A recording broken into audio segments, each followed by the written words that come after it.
وما ارسلناک الا رحمتا للعالمین۔ نبی کریم صلی اللہ علیہ وسلم کی سیرت کا ایک سلسلہ چل رہا تھا۔ آپ صلی اللہ علیہ وسلم کی پیدائش کے پہلے کے واقعات سے ہم نے اس کی ابتدا کی تھی، اور ہجرت کے 8ویں سال تک آپ صلی اللہ علیہ وسلم نے جب مکہ فتح کیا وہاں تک ہماری یہ سیرت کے واقعات اور اس کے دروس وہاں پر رمضان سے پہلے ہمارے یہ ختم ہو چکے تھے۔ انشاءاللہ اب ہجرت کے 8ویں سال کے بعد سے لے کر آپ صلی اللہ علیہ وسلم کی وفات تک کے جو واقعات ہیں ان واقعات کو کل سے ترتیب وار بیان کیا جائے گا۔ چونکہ درمیان میں ایک لمبا وقفہ ہو گیا سیرت کا، اور بہت سے واقعات بڑی تفصیل کے ساتھ اس کے دروس، اس کے اسباق، اور آج کے دور میں نبی کریم صلی اللہ علیہ وسلم کی مکی اور مدنی زندگی سے ہمیں جو فوائد حاصل ہوتے ہیں اس پر تفصیل سے گفتگو کی گئی۔ تو ہم نے چاہا کہ آج اختصار کے ساتھ آپ صلی اللہ علیہ وسلم کی سیرت کا مختصر خاکہ آپ کے سامنے پیش کیا جائے، تاکہ ترتیب وار وہ واقعات آپ کے ذہن میں پھر سے دوبارہ حاضر ہو جائیں۔ سب سے پہلا مسئلہ نبی کریم صلی اللہ علیہ وسلم کی پیدائش سے پہلے کا، کہ آپ کی پیدائش سے پہلے 55 دن جب آپ کی پیدائش کو باقی تھے تو اس وقت ابرہہ کے لشکر کا واقعہ پیش آیا جو کعبے پر حملہ کرنا چاہتا تھا، اور اللہ تبارک و تعالیٰ نے اس کو ناکام کر دیا۔ اس واقعے کے 55 دن بعد آپ صلی اللہ علیہ وسلم مکہ مکرمہ میں آمینہ بنت وہب کے بطن سے عبداللہ بن عبد المطلب کے گھر میں پیدا ہوئے۔ آپ پیدائشی یتیم تھے، پھر 6 سال کی عمر میں آپ کی والدہ کا انتقال ہوا، پھر 8 سال کی عمر میں آپ کے دادا کا انتقال ہوا، اور دادا کے انتقال کے بعد آپ صلی اللہ علیہ وسلم چچا ابو طالب کی کفالت میں آ گئے۔ اب یہاں سے آپ صلی اللہ علیہ وسلم نبوت کے 10ویں سال تک ابو طالب کی کفالت میں رہتے ہیں، ابو طالب کے ساتھ رہتے ہیں۔ آپ صلی اللہ علیہ وسلم چھوٹے تھے تو پہلے بکریاں چرایا کرتے تھے، الگ الگ کام کرتے تھے۔ تھوڑا سا بڑے ہوئے، 25 سال کی عمر کو جب آپ قریب پہنچے ہیں تب آپ نے ملک شام جا کر تجارت کرنا شروع کیا تھا، اور اسی ملک شام کے تجارتی واقعے کے پس منظر میں پھر آپ صلی اللہ علیہ وسلم کا نکاح خدیجہ رضی اللہ تعالیٰ عنہ سے ہوتا ہے۔ خدیجہ رضی اللہ تعالیٰ عنہ سے نکاح کے بعد تقریباً 10 سال گزرے تھے، 25 سے لے کر 35 سال۔ تو اس درمیان میں مکہ مکرمہ میں ایک بڑا حادثہ پیش آیا۔ ایک وہ حادثہ جو آپ کی پیدائش سے 55 دن پہلے کا تھا، اس کا تعلق بھی کعبے سے تھا، اور ایک دوسرا واقعہ جو اس وقت پیش آیا جب آپ کی عمر 35 سال تھی، اور اس واقعے کا تعلق بھی کعبے سے تھا، اور یہ واقعہ تھا کعبے کی دوبارہ تعمیر کرنے کا۔ پہلا واقعہ تھا کعبے کو منہدم کرنے کا، اور یہ واقعہ آپ کی زندگی میں تھا کعبے کو احترام کے ساتھ، عزت کے ساتھ، وقار کے ساتھ، نبی کی نگاہوں کے سامنے اس کعبے کی عظمت کو بڑھانے کا، اور اس کو حلال پیسوں کے ذریعے نئے سرے سے تعمیر کرنے کا۔ تو اس موقع پر نبی کریم صلی اللہ علیہ وسلم کو کفار مکہ قریش کے درمیان میں ایک بڑے اختلاف میں فیصل بننے کا موقع ملا۔ آپ ان کے درمیان فیصل بن گئے، ان کے اختلاف کو آپ نے ختم کیا۔ جب حجر اسود کو رکھنے کا موقع آیا تھا تو قریش لڑ پڑے تھے، اور اس طرح سے مکے والوں کی نگاہ میں نبی کریم صلی اللہ علیہ وسلم کا مقام مرتبہ یہاں سے بلند ہونا شروع ہوا۔ اس سے پہلے بھی آپ کا مقام بلند تھا، لوگوں کی نگاہوں میں آپ بڑے معزز تھے، لیکن اس واقعے کے بعد آپ کا مقام اور زیادہ بلند ہوا۔ اس 35ویں سال کے بعد 40ویں سال تک اللہ تبارک و تعالیٰ نے پھر یہاں پر آپ صلی اللہ علیہ وسلم کو غار حرا کی طرف بھیجا۔ اب غار حرا جاتے تھے، وہاں عبادت کرتے تھے، یہاں تک کہ جب 40 سال کی عمر آپ کی مکمل ہو گئی تب جبرائیل علیہ السلام وحی لے کر آپ کے پاس آئے۔ یہاں سے آپ صلی اللہ علیہ وسلم نبی بنائے گئے۔ نبی بنائے جانے کے بعد تقریباً 3 سال تک آپ نے تنہا فردن لوگوں کو خفیہ طریقے سے دعوت دی، اور 3 سال کے بعد صفا پہاڑی پر کھڑے ہو کر آپ نے علی اعلان دعوت دینا شروع کیا۔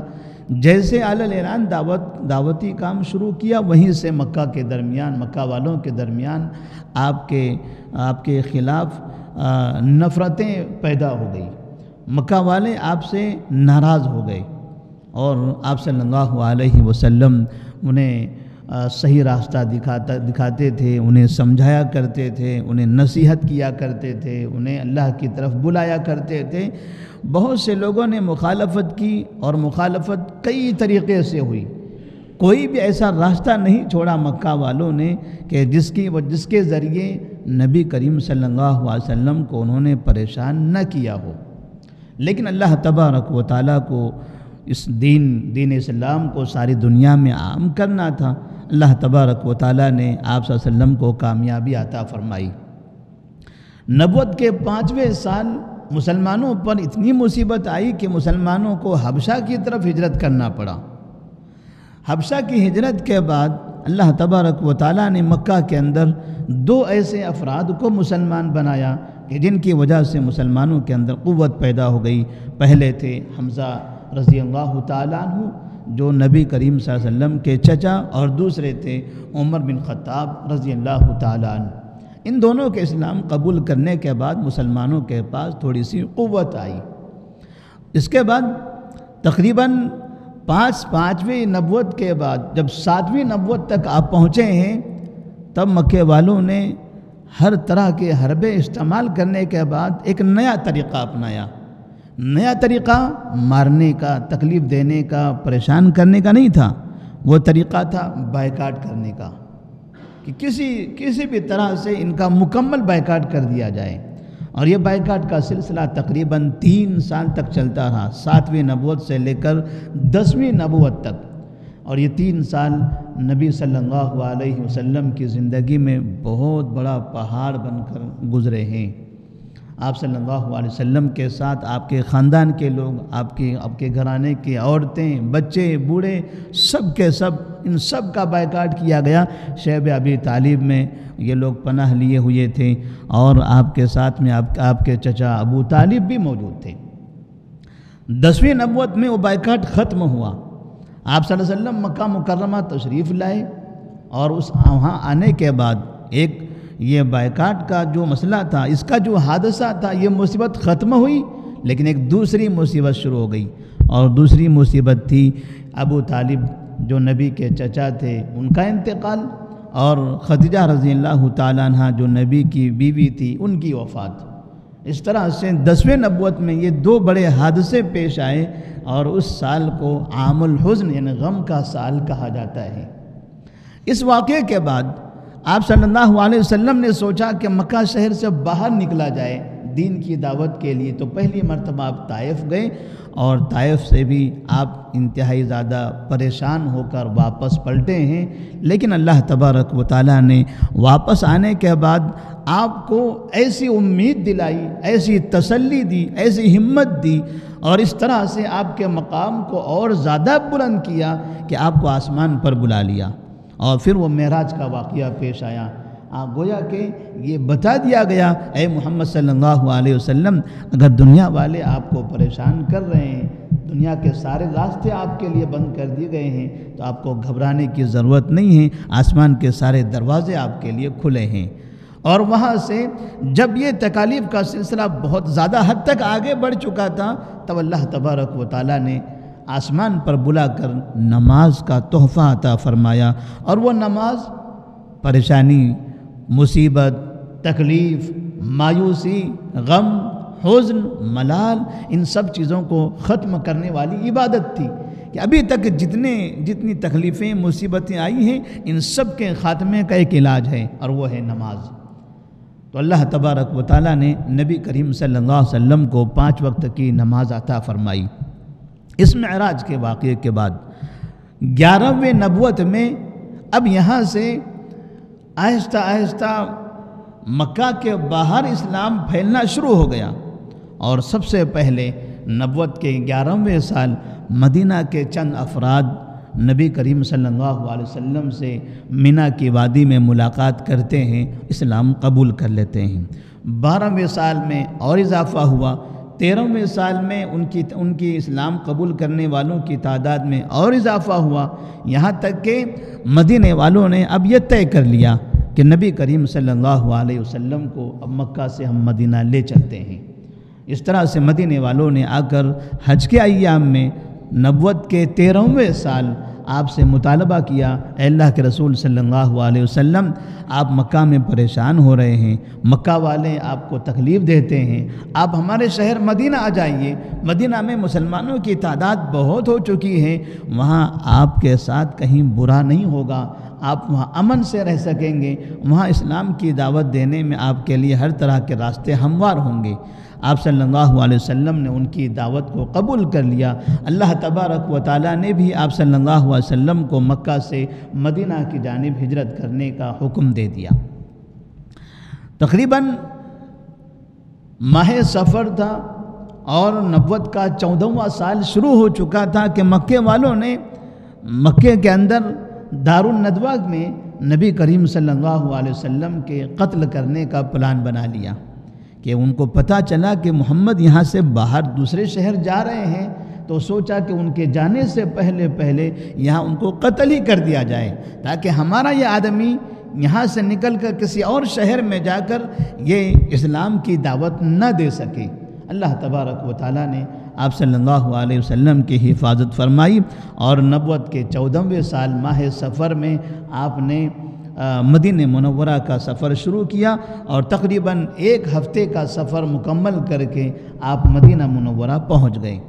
اس طرح سے مکہ مکرمہ کا جو عرصہ تھا وہ عرصہ ختم ہوا۔ اب یہاں سے ہجرت کے بعد کا دوسرا عرصہ شروع ہوتا ہے، جس کو مدنی زندگی کہا جاتا ہے۔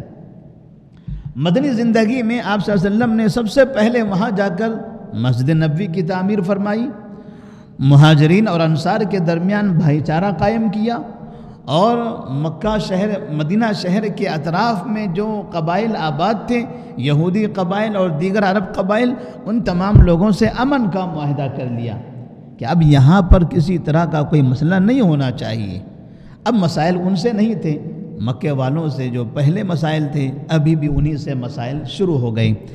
ہجرت کے تقریباً دوسرے سال، ہجرت کا دوسرا سال تھا، 1 سال ہو چکے تھے، آپ صلی اللہ علیہ وسلم مدینہ آ چکے، یہاں آپ رہ رہے تھے کہ ہجرت کے دوسرے سال مکہ والوں سے آپ کی جنگ ہوئی، جس جنگ کو جنگ بدر کہا جاتا ہے۔ اللہ تبارک و تعالیٰ نے اس پہلی جنگ میں مسلمانوں کو بہت بڑی فتح کے ساتھ کامیابی عطا فرمائی، اور بہت بڑی کامیابی۔ کافی زیادہ ایسے افراد جو مکہ میں بڑے شرپسند ہوا کرتے تھے، ان لوگوں کا قتل، ان لوگوں کا خاتمہ اس جنگ بدر میں ہوا۔ دوسرے سال سن 3 ہجری میں احد کے مقام پر جنگ احد ہوئی، اس میں بھی پہلے مسلمانوں کو فتح نصیب ہوئی تھی، لیکن بعد میں پھر کچھ خطاؤں کی وجہ سے خالد بن ولید رضی اللہ تعالیٰ عنہ جو بھی مسلمان نہیں ہوئے تھے، انہوں نے مسلمانوں پر حملہ کر دیا، اور 70 مسلمان پہلی مرتبہ وہاں پر ایک میدان میں شہید ہوئے تھے۔ اس کے بعد سن 4 ہجری میں، ہجرت کے 4تھے سال، نبی کریم صلی اللہ علیہ وسلم، یا ہجرت کے 5ویں سال، غزوہ خندق کے جہاں مدینہ کے اطراف میں جو خندق کھودی گئی تھی وہ جنگ پیش آئی، اور اس میں بھی اللہ تبارک و تعالیٰ نے مسلمانوں کی مدد فرمائی۔ جنگ خندق کا جو واقعہ تھا، اس واقعے میں آپ صلی اللہ علیہ وسلم نے مسلمانوں سے کہا تھا الآن نغزوہم ولا یغزوننا، اب یہاں سے ہم لوگوں پر چڑھائی کریں گے، لوگ ہم پر چڑھائی نہیں کر سکیں گے۔ اب یہاں سے وہ کمزور ہو گئے، اللہ نے ہم کو طاقتور بنا دیا۔ تو جنگ خندق کے بعد مسلمانوں کے پاس مکمل قوت آ گئی تھی اور کافر یہاں سے کمزور ہونے لگے تھے۔ جنگ خندق کے بعد سن 6 ہجری میں آپ صلی اللہ علیہ وسلم نے خواب دیکھا کہ میں مکہ جا رہا ہوں، کعبے کا طواف کر رہا ہوں، عمرہ کر رہا ہوں۔ آپ نے صحابہ سے اپنا خواب سنایا اور پھر صحابہ رضی اللہ تعالیٰ عنہ نے آپ سے درخواست کی، یا رسول اللہ صلی اللہ علیہ وسلم مکہ چلتے ہیں، مکہ چلتے ہیں، عمرہ کرتے ہیں، جو خواب آپ نے دیکھا ہے اس خواب کو مکمل کر لیتے ہیں۔ آپ اپنے خواب کی تکمیل کے لیے عمرہ کرنے جا رہے تھے کہ راستے میں آپ کو روک دیا گیا۔ حدیبیہ کے مقام پر ایک بڑی ڈیل ہوئی، بڑی صلح ہوئی، اور وہ صلح مسلمانوں کی کامیابی کا ایک بڑا دروازہ اس نے کھول دیا۔ صلح اس بات پر ہوئی کہ مکہ اور مدینہ کے درمیان اب 10 سال تک کوئی جنگ نہیں ہوگی، اور مسلمان تو یہی چاہتے تھے کہ مسلمانوں سے کسی قوم کی جنگ نہ ہو۔ مکے والوں نے باقاعدہ اس طرح سے مدینے والوں سے صلح کر لی۔ سن 6 ہجری کے بعد سے اب مسلمانوں کو الگ الگ علاقوں میں، الگ الگ شہروں میں، الگ الگ ملکوں میں جا کر اسلام کی دعوت دینے میں آسانی پیدا ہو گئی، کیونکہ مکہ والے جو دشمن تھے وہ ختم ہو گئے۔ اب انہوں نے صلح کر لیا تھا، اب کہیں کسی طرح سے کسی سے اختلاف نہیں رہا تھا، اب امن قائم ہو چکا تھا۔ لہذا سن 6 ہجری کے بعد سے اسلام اب الگ الگ بادشاہوں کے پاس، الگ الگ شہروں میں، الگ الگ ملکوں میں پھیلنے لگا تھا۔ اس کے بعد ایک سال کے بعد سن 7 ہجری میں آپ صلی اللہ علیہ وسلم نے خیبر فتح کیا۔ جو یہودی بنو قریظہ، بنو قینقاع، بنو نذیر، جو 3 بڑے بڑے قبائل مدینہ کے اندر آباد تھے، جن لوگوں نے ہمیشہ مسلمانوں کو دھوکہ دیا تھا، یہ سب جب یہاں سے نکالے گئے تو سب کے سب وہاں خیبر میں آباد ہو گئے تھے، وہاں جا کر انہوں نے پناہ لیا ہوا تھا۔ لہٰذا سن 7 ہجری میں اللہ تبارک و تعالیٰ نے خیبر بھی آپ کے ہاتھوں میں دے دیا۔ خیبر بھی فتح ہوا، مکہ فتح ہونا ابھی باقی تھا، مدینہ مکمل طور پر پرامن ہو گیا تھا، مدینہ کے اطراف کے علاقے پرامن ہو گئے تھے۔ پھر 7 ہجری میں آپ صلی اللہ علیہ وسلم نے وعدے کے مطابق مکے کا سفر کیا، عمرہ کر لیا۔ لوگوں نے 6 ہجری میں روک دیا تھا اور کہا تھا اس سال واپس چلے جائیے، آئندہ سال آئے گی۔ آپ آئندہ سال سن 7 ہجری میں مکہ گئے اور آپ نے امن کے ساتھ عمرہ کیا، وہاں سے واپس آ گئے۔ اس کے بعد 1 سال مکمل ہوتا ہے، ہجرت کا 8واں سال شروع ہوتا ہے، اور ہجرت کے 8ویں سال میں مکے والوں نے سن 6 ہجری میں جو معاہدہ کیا تھا، امن کا معاہدہ، اس معاہدے میں غداری کی، دھوکہ دے دیا، اور اس دھوکے کے نتیجے میں مسلمانوں کو یہ موقع ملا کہ ان دھوکے بازوں کو سزا دی جائے، ان دھوکے بازوں کو سزا دی جائے، اس لیے کہ انہوں نے غداری کی تھی اور غداری کی انہیں سزا ملنی چاہیے تھی۔ آپ صلی اللہ علیہ وسلم یہی سزا دینے کے لیے وہاں پہنچے تھے کہ اب ان سے آمنا سامنا تو نہیں ہو سکا۔ مکے والوں نے دیکھا کہ مسلمانوں کی ایک بڑی تعداد مکے کی طرف آ رہی ہے، لہذا مکے والے پہلے ہی سے سرنڈر ہو گئے، اور اس طرح سے آپ صلی اللہ علیہ وسلم اپنے صحابہ کے ساتھ مکہ مکرمہ کے اندر داخل ہوتے ہیں، کسی بھی طرح کے خون خرابے کے بغیر کعبے میں داخل ہو کر کعبے کے اندر کے بتوں کی صفائی کرتے ہیں، کعبے کے باہر کے بتوں کو منہدم کر دیتے ہیں۔ جس طرح سے یہ کعبہ پہلے تھا، ہر طرح کے بتوں سے محفوظ تھا، اسی طرح سے اب اس کعبے کو بنا دیا گیا۔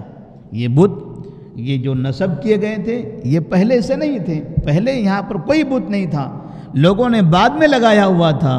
تو آپ صلی اللہ علیہ وسلم نے ہجرت کے 8ویں سال دوبارہ ان تمام چیزوں کو وہاں سے ختم کر دیا۔ توحید کا مرکز جو ابراہیم علیہ السلام نے بنایا تھا، ہجرت کے 8ویں سال دوبارہ وہ پھر توحید کا مرکز بنا، اور اس طرح سے نبی کریم صلی اللہ علیہ وسلم کی زندگی میں ایک بڑی تبدیلی آئی، یہاں تک کہ ہمارا درس ہوا تھا، اس کے بعد جنگ حنین اور جنگ طائف کے چند واقعات ہم نے بتائے تھے۔ انشاءاللہ آگے کے واقعات تفصیل کے ساتھ کل کے درس میں بیان کیے جائیں گے۔ اللہ تبارک و تعالیٰ سے دعا ہے کہ اللہ تبارک و تعالیٰ ہم تمام کو نبی کریم صلی اللہ علیہ وسلم کی سیرت پڑھنے، سمجھنے اور اس کے مطابق زندگی گزارنے، نبی سے محبت کرنے اور اپنی زندگی میں نبی صلی اللہ علیہ وسلم کو آئیڈیل بنانے کی توفیق عطا فرمائے۔ السلام علیکم ورحمۃ اللہ وبرکاتہ۔